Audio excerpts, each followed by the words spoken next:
दीर्घ 17 दिन हेब केन्द्रापड़ा जिला राजकनिका ब्लॉक हाटसाही पंचायत गेट्रे ताला पकाई माओवादी संगठन किछि कुचक्री लोके करुथिले आतंकी। आज प्रशासन गेट्र ताला भांगा गला बेले देखा मिलला रोचक दृश्य। तेज राजकनिका भली शांतिप्रिय ब्लॉक्रे माओ पोस्टर देखि ताजुब स्थानीय बासिंदा सबू देखि प्रशासन चुप। तेरे सूचना अनुसार राजकनिका ब्लॉक हाटसाही पंचायत ऑफिस रे दीर्घ 17 दिन हेब गेट्रे ताला पकाई पंचायतवासी को हैरान करने सह कार्यालय को करथिले ठप। तेरे पंचायत पीईओ एने वीडियो को जणाइबारु वीडियो उपरिस्थ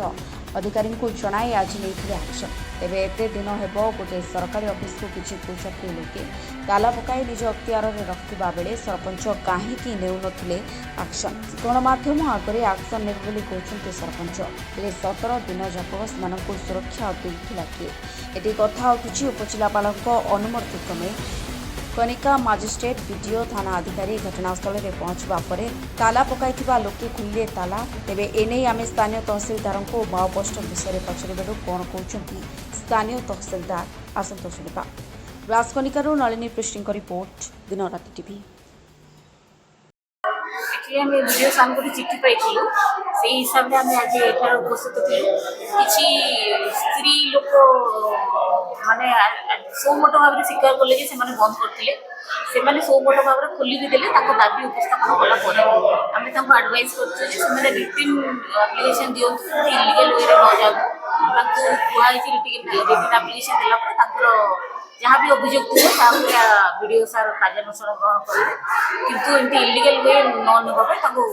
आडभाइज दिखाई निवृत्त न होती भविष्य में एफआईआर दिया सरकारी कार्यालय में माओवादी पोस्टर मांगा नहीं टोटाली ठीक नुहे। आम भी कही लगे कथा नुहे आम से पोस्टर को रेकग्नाइज करूँ आम भी आइडेंटिफाई करुचु कौ मैंने एक्चुअली सब जहाँ भी लीगल एक्शन निया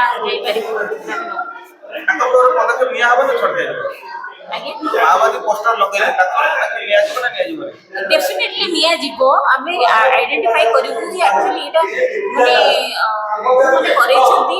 या पछरे इन्वेस्टिगेशन पर एक्शन निया काम निम्न मानर मुझे जानती फैसिलिटी सेंटर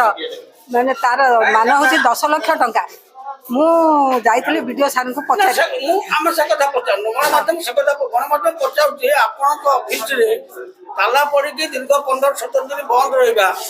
बहुत लोग तो हईराण होते खरारे किए भत्ता आसो किए अन्न कम आसो आप क्यारेक्टर सर्टिफिकेट आसो बिल्कुल जानी नहीं किए ताला पकड़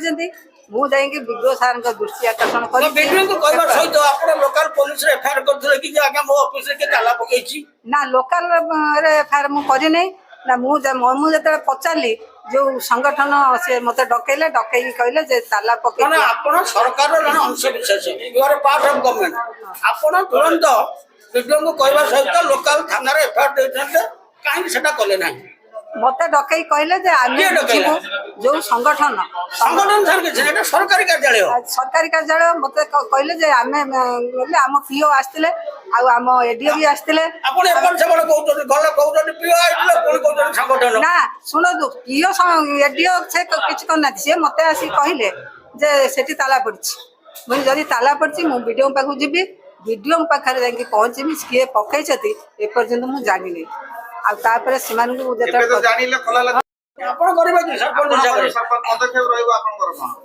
महिला संगठन ना एफआईआर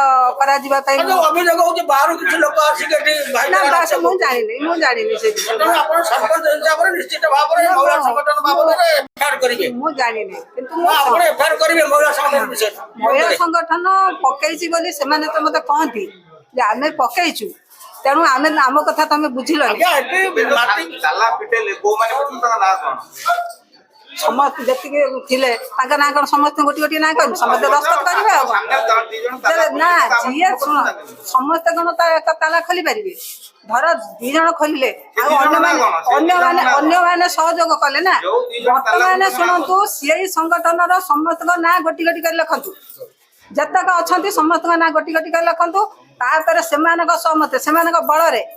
से आज जो ताला खोलिले से बल खोलिले एत लोक कहीं अच्छा महिला लोक आज जो कम हो ଯୋଉ ନିମ୍ନମାନର କାମ ହଉଛି ମୁଁ ନିମ୍ନମାନର କାମ ପାଇଁ ମାନେ କାର୍ଯ୍ୟ ତ ଆରମ୍ଭ ହଉନି ଆପଣ ନା, ହେଇନି, ଆଉ କେତେବେଳେ ହବ?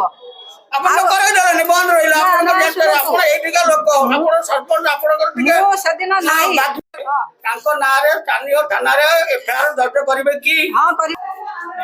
ଜିପି ଅଫିସ ହାଟସାହିର କିଛି ଦିନ ହେଲା ତାଲା ପଡୁଛି ବୋଲି ଆମେ ଖବର ପାଇଲୁ ପିଓଙ୍କ ମାଧ୍ୟମରେ ତାର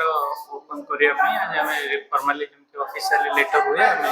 ସବ୍ କଲେକ୍ଟର ମହୋଦୟଙ୍କୁ ଜଣେଇଥିଲୁ ସେ ମଧ୍ୟ ଆଜି ରିପୋର୍ଟ କରିଛନ୍ତି ତହସିଲଦାର କନିକାଙ୍କୁ ଏଜ୍ ଏକ୍ଜିକ୍ୟୁଟିଭ୍ ମାଜିଷ୍ଟ୍ରେଟ୍ ହିସାବରେ ପ୍ରେଜେଣ୍ଟ ଅଛନ୍ତି ଆଇଆଇସି ରାଜକନିକା ମଧ୍ୟ ପ୍ରେଜେଣ୍ଟ ଅଛନ୍ତି